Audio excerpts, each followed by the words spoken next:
Hello દોસ્તો, આજે આપણે વાત કરવાના છીએ લોહી વધારવા માટેના યોગ્ય ઉપચાર.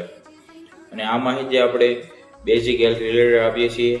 તો કોઈ બી ઉપચાર તમે ઉપયોગ કરો એ પહેલાં તમારા નજીકના ડૉક્ટરની માહિતી લેવી ખૂબ જરૂરી છે. એની સલાહ લીધા પછી જ ત્યાં ઉપચાર તમે ઉપયોગ કરજો. લોહી વધારવા માટેના યોગ્ય ઉપચાર: આયર્ન પૂરો લો.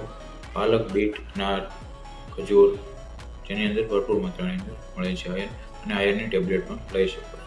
ફોલિક એસિડ અથવા B12 જે લીલા શાકભાજી અને દાળની અંદરથી મળે છે. દાળની અંદર પણ અડદની દાળ છે, એમાં ભરપૂર માત્રાની અંદર B12 હોય છે બીજી દાળની સરખામણીમાં. અને અમુક પૂરક દવાઓ પણ મળે છે, તે પણ તમે લઈ શકો છો. પોષણયુક્ત આહાર લેવો, જેમ કે લીંબુ સાથે આયર્ન ખાવું, જેથી આયર્નનું એબ્ઝોર્પ્શન પ્રોપરલી થઈ શકે.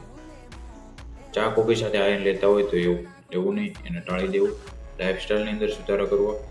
પાણી ઓછામાં ઓછું દિવસની અંદર 5 થી 6 લીટર પીવું.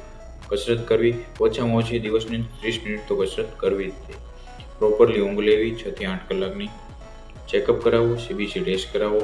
પછી એ CBC ટેસ્ટનો રિપોર્ટ આવે, જે કોઈ નજીકના ડૉક્ટર હોય એને બતાવવું, એની સલાહ લેવી, કઈ દવા લેવી, ડૉક્ટરની સલાહ પ્રમાણે આગળની ટ્રીટમેન્ટ કરવી. જય હિન્દ, જય જવાન, જય કિસાન, જય ગૌ માતા.